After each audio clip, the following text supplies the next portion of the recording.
Today I'm going to tell you about the story of English language spread and debates in the world.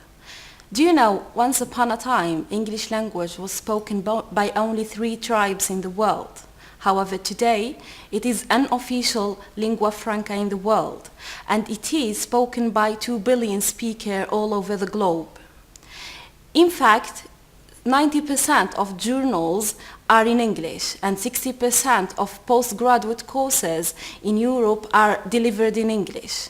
And there is a limited list of figures showing and proving the spread of English in the world, either in all its sectors. So the question to be asked here, is English a language facilitating learning and communication? Is it a lingua franca, or it is only another kind of imperialism and colonialism? This phenomenon and debate will be explored more in Algeria. Well, you will ask why Algeria? Algeria is a very vast country with a multilingual nature. We have 25% of Berber language speaker, and in this language there are 3 main subcategories of language. We have Shawi, Kabyle, and Taghi. We have 75% of Arab language speakers, and in this language there are 2 other kinds, Standard Arabic and Colloquial Arabic. And finally we have the French language, which is a colonialism language. Even though it has a negative connotation, but it is still considered in Algeria. And now we have these new waves of English, language of globalization, entering Algeria without any borders. Therefore, many departments and universities are introducing English in their courses. However, the debate of English being a facilitator, complicator, or only language of imperialism is still prominent. Therefore, its implementation it is still doubted. To end my story here, my research will explore this issue and provides an exciting opportunity to add new knowledge and new insight in this debate of language conflict in the world. Thank you.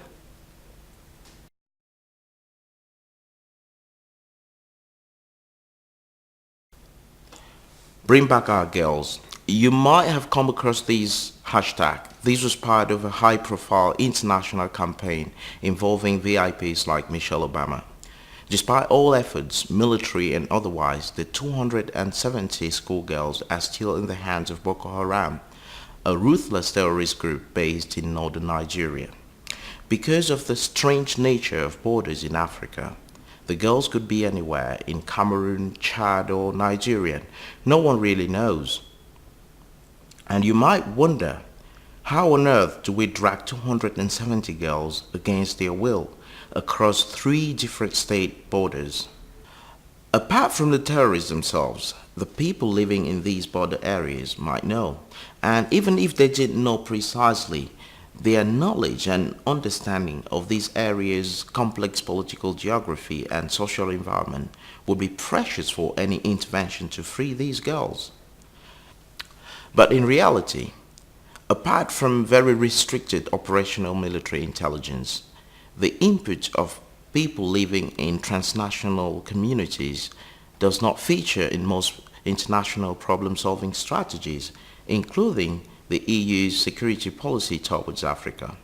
In other words, any help or indeed any policy from the EU to try and rescue these girls will be based on inaccurate premises. Africa-EU joint security policies tend to pool resources and knowledge from government bodies and institutional agencies on both sides, despite knowing fully well that states in Africa are different in many ways from states in the West, and that borders inherited in the 60s from colonial mapping are still too fragile to contain the movements of people across state boundaries. These policies, therefore, paradoxically reinforce the centrality of African states on issues of transnational insecurity. My research aims to uncover the voices that cannot usually be heard through institutional channels, be it government bodies or non-government organizations. In this case, the voices, understanding the experiences and practices of people living in borderland communities. I'm hoping that an ethnographic analysis of everyday practices there will reveal how different actors establish and use social positions to try and solve problems of security in their transnational living spaces. I'm hoping that any workable multilateral or bilateral policy design relating to the issues of insecurity, transnational insecurity, should be modeled on these local patterns. And my puzzle is this: are these patterns sufficiently reflected in EU's African security policy? And if not, how can these patterns be theorized?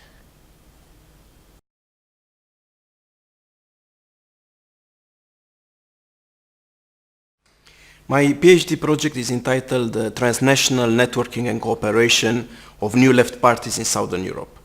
To start a bit with the context, the turn of the century saw the emergence of a new European left, which is at the left of social democracy, but less radical than the traditional communist parties.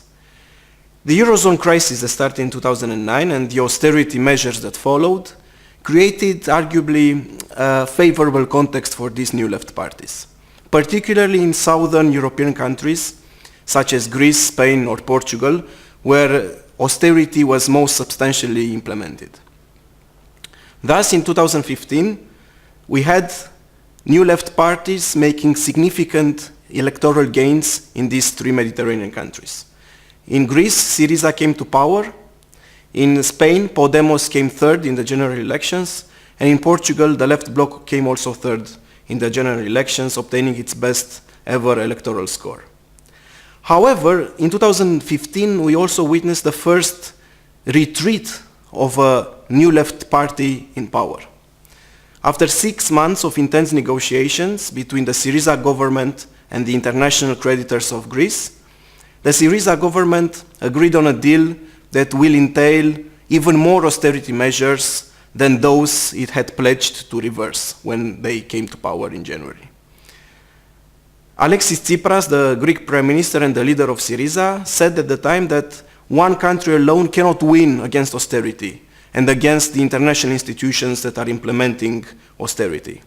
Therefore, he said he is waiting for left governments to come to power in other southern European countries and then form together a transnational front against austerity and against the international establishment enforcing austerity.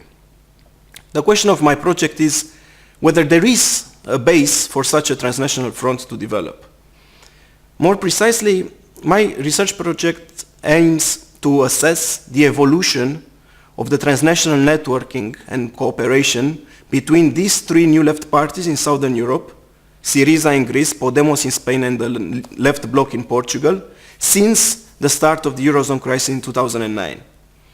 More exactly, I will be looking at how the cooperation between these three parties has evolved in the last 6 years through formal transnational structures such as the Party of the European Left, or rather informal transnational structures such as the Transform Europe network. In doing that, I will divide my research in 2 parts. In the first part, I will look at texts, party documents, political statements, mass media materials, and other relevant texts that will help me create a picture of how this transnational networking and cooperation between these three new left parties has evolved since 2009. In the second part of my research, I will be conducting interviews, semi-structured interviews, with actors involved directly in this process of transnational cooperation between these three new left parties. Now, to conclude, I think it's important to study the transnational cooperation of the new left parties in Europe, because despite their increasing relevance in the political landscape of the European Union, they are still an under-researched topic, particularly the cooperation between them.